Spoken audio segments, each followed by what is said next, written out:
All right, y'all. We need to talk about what's really happening with Joni Lamb. And I'm not going to sugarcoat it. This is serious. It's heavy. But it needs to be said, because when you're leading one of the biggest Christian television platforms out there, transparency matters. So let's start with what we've officially been told. On Daystar Television Network, Doug Weiss, Joni's current husband, the man she married after Marcus Lamb passed, came forward and shared that Joni has been dealing with back issues. He specifically mentioned 2 hairline fractures in her spine, T11 and L1, and asked viewers to keep her in prayer. According to him, she'll be off for a few weeks to recover. That's the official explanation. But let's be real for a moment. There's more being said. A lot more. And when you line up the official statement with what people are noticing and talking about, things don't quite seem to match up. So let's walk through it carefully. You to do something for me. I want you to pray for Joni. You may have noticed that she hasn't been on the show recently. She injured her back recently and is healing from 2 hairline fractures on her spine, the T11 and L1. And if you've ever experienced anything in your spine, you know that it hurts. And she's recovering, but it's probably going to take several weeks for her to get back. Okay, so that's the story. Back injury, hairline fractures, it needs time to heal. But then... And then people started putting pieces together, connecting dots. Someone, apparently with a medical background, shared some information about how cancer can actually affect the spine. Now, this is where it starts to feel a bit unsettling. There's something called bone metastasis. That's when cancer spreads into the bones. It's commonly associated with cancers like breast, prostate, lung, and kidney. What happens in those cases is that the cancer cells begin to weaken the bone structure. They literally break it down over time. And when that happens in the spine, it can lead to compression fractures, the kind of fractures you hear described in the vertebrae. Now let me be clear, I'm not saying that's what's happening here. I'm not a doctor and this isn't a diagnosis. But what people are pointing out is how that medical explanation seems to line up with the kind of injury that was described publicly. And then it goes a step further. Someone came out on social media claiming that a relative of theirs attended a gathering where it was allegedly said that Joni Lamb has cancer. Not just a back issue, but cancer. And according to that claim, this hasn't been publicly disclosed. If, and that's a big if, that were true, it raises questions. Why present it simply as a back injury? Why keep it vague instead of being upfront? It makes people wonder whether there's more going on behind the scenes that hasn't been shared. And you can't ignore what longtime viewers have been noticing either. People who have been watching Daystar Television Network closely say that in the weeks leading up to this, something seemed off with Joni Lamb. Her appearance, her energy, even the way she spoke. Many felt it wasn't quite the same. And this is Joni Lamb just a few weeks ago on Daystar, and she looked like she was having trouble with her back. She seemed to be on pain meds, kind of talking slow. Anyway, it was one of her last appearances, so something's not right with Joni. When you look at the footage, when you actually watch her recent appearances, you can see it. You can see the decline, the way she looks, the way she sounds. It's not just about her spine. It's not about having strep throat or whatever other excuse they might give. There's something else going on here, something they're not telling us. Now, before I go any further, I gotta give you some context about Joni Lamb and everything that's been happening at Daystar, because this situation with her health, it's happening in the middle of a whole lot of other drama and controversy. See, after Marcus Lamb died, and Marcus was the founder of Daystar, he built that whole network. After he died, Joni married Doug Weiss. And that marriage caused a lot of problems in the family. Her son Jonathan and his wife Susie, they had serious concerns about this marriage. They didn't support it. Not because they're being rebellious or disrespectful, but because they had real, genuine concerns about Doug Weiss and whether this was God's will. And instead of giving them grace, instead of understanding where they were coming from, Joni demanded they get on board. She demanded they publicly support the marriage. She wanted them to read comments on the air praising Doug, praising the marriage, and when they said, "We can't do that, that would go against our conscience," she fired them. Let me read you what happened in that meeting, because there's audio of this, y'all.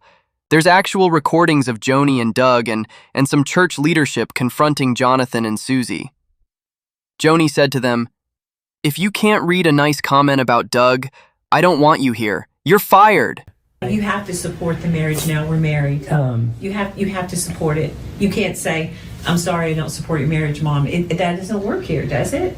No, you do It that. just doesn't work. Well, I mean, You can do that on a personal level, but not you can't import that into this ministry. We don't. That's the thing. They do the show. yeah, I haven't I haven't publicly said like what I said. I've kept my feelings to you in a letter. Like I wrote to you. Y'all have talked to other people. You've talked to other people. We've only talked to friends. Close ones that we trust for prayer. Yeah. It doesn't matter who you're talking to. You're in disagreement. You do not agree with Doug being her husband, and He is our husband. what you're not saying is as damaging as what you're saying, because you didn't read that comment. I'm not going to fake a personal relationship. It has to happen naturally. Well, wait, you're telling her what has to happen. No, you I'm can't- telling you she's the boss. I'm She telling tells you what my has to happen. boundary, and She you make your tells you- decision from there. I'm saying to you, Susie, very simply, if you can't do what she wants, you have to go. It can't be both ways. I didn't ask it to be both ways. But I'm here. But what you're saying is, you're saying, at Daystar, I'm going to do my job and go home, and I don't want to be told anything other than that. Well, that's not how it works. Your job is to please her. When she has a smile on her face, you did your job. Your job is not to come and talk about God and go home. Your job is to come and please the boss and go home. So she's not pleased. She's not happy. And you're either with her or you're not. And when I say with her, I mean 100%. I'm not saying 99%. I'm not saying that you sit and don't talk about Doug or whatever. You've got to talk to Doug. You've got to talk about Doug. You've got to read whatever she wants you to read on the air. And if that's something you can't do, I respect you if you leave, but not if you stay. Just like that, her own son fired because he wouldn't compromise his convictions. And then there's this part where they're basically demanding immediate submission. That you're not getting back on the set until she knows that you're submitted. It's not a matter of you doing what you want to do when you want to do it. It's a matter of her knowing today that you're submitted to her and that you trust her and you're willing to do what she says. And Jonathan? He's trying to be respectful. He's trying to, he's trying to navigate this. And he says, What about you, John? I'm just going to seek the Lord and I'm going to pray. "Just give me 24 hours to pray about it. That's all I ask, kindly, super respectfully." And Joni says, Well, we just had this meeting today, so I think it's fair to be able to give No, me I time think to you need to process tell things. me now. You either submit or you don't. You either submit or you don't. I'm not playing the game any longer.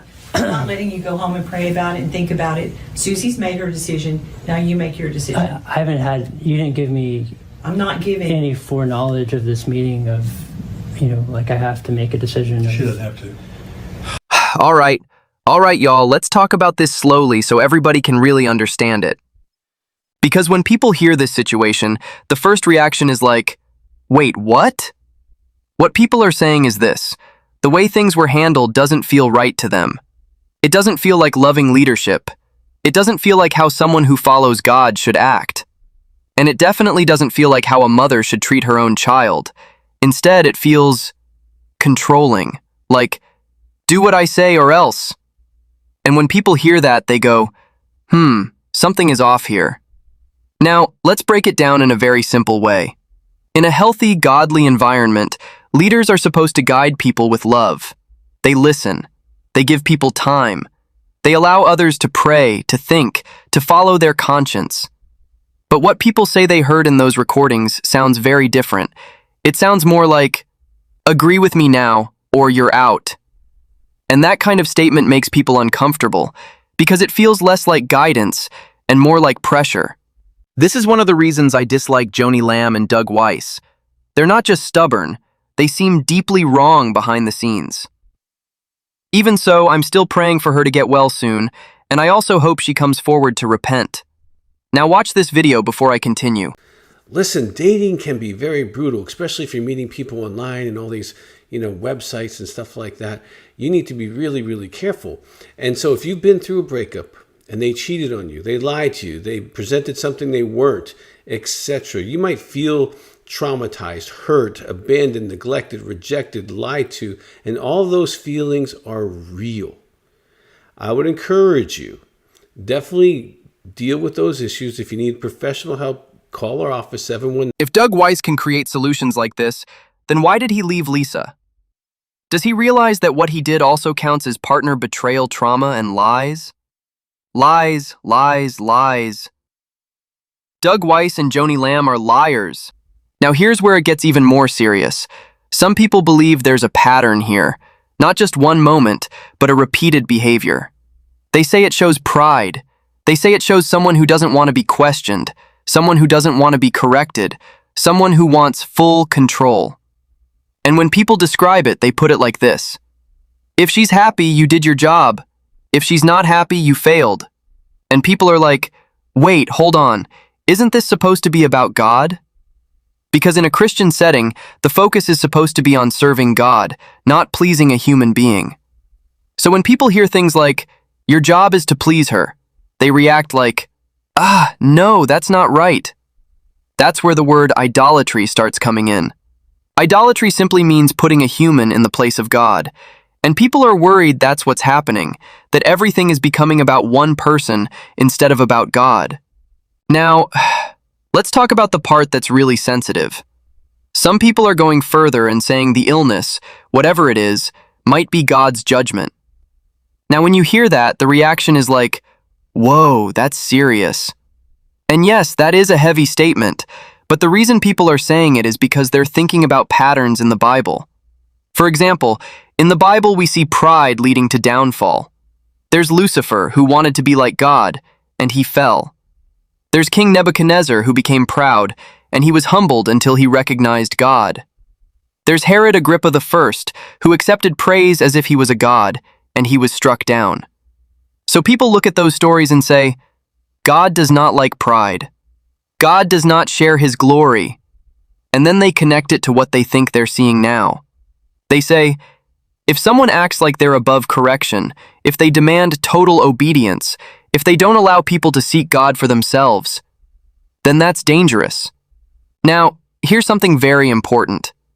Even though people are saying all these things, we still have to be careful. We cannot prove why someone is sick. We cannot say for sure, this is God's judgment. That's something only God knows.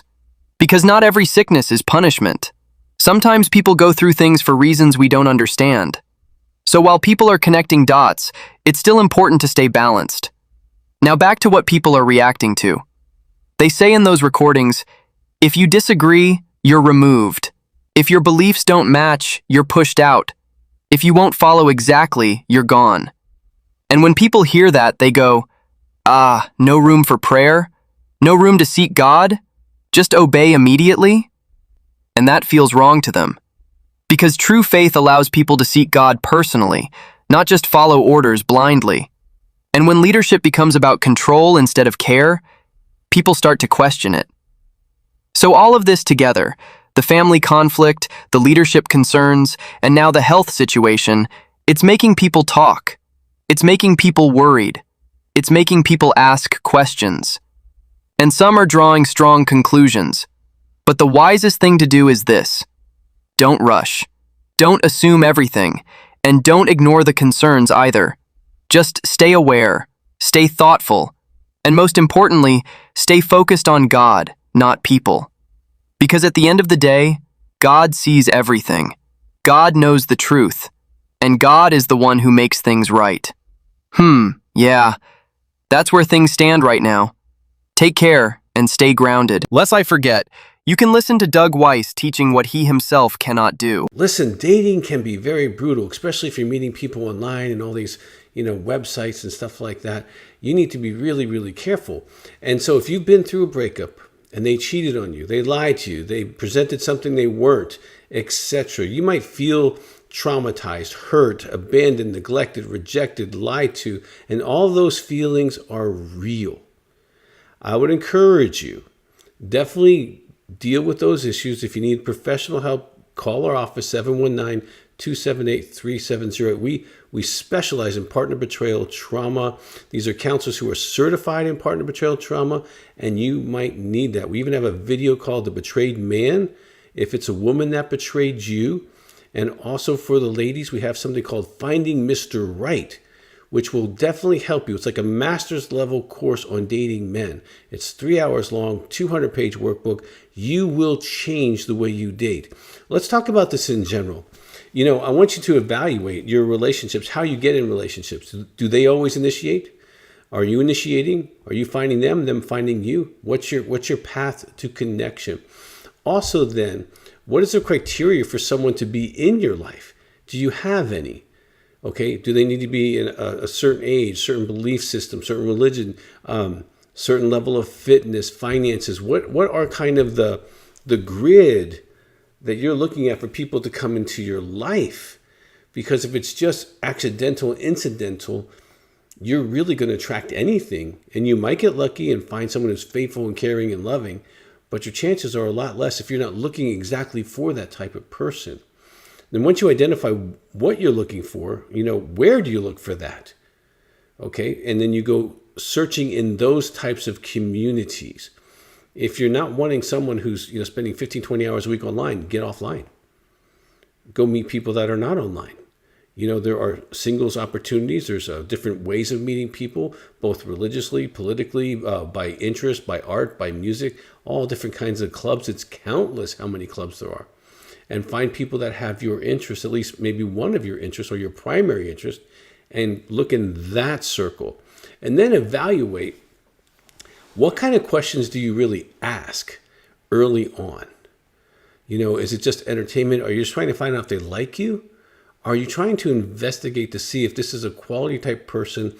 Even if you just date them for a while, they're not going to betray you and try to hurt and damage your soul. That they're going to be quality people. Well, what kind of questions do you want to ask? I find so many women are afraid to ask about pornography, and men as well, because pornography will scientifically change the way they view relationships. And so them hurting you will cost them very little emotionally, and it will cost you a lot more emotionally. Plus, they'll think less of you because of their own grid in which they value human beings. Do they have addictions? Look at their life: alcohol, drugs, sex, food, porn, work. If there's an addiction, this person is going to stay spiritually, emotionally, and morally immature. Those are the kind of people that are likely to hurt you because you have less value, because what has value to them is their addiction, the habit, what they lean on, where they go to. How do they respond to stress?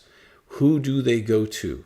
Who are their advisors? Who are their closest friends? You know the saying, show me your 5 closest friends and I'll show you your future. Well, honestly, look at that. And if they're a loner, you should be aware that loners are more likely to hurt you. Because if they don't have attachments in other relationships, you're not going to be any different. Their lack of attachment might be there as well. Look at their family of origin. Not that someone can't outgrow their family of origin, but if there's issues there, have they dealt with them?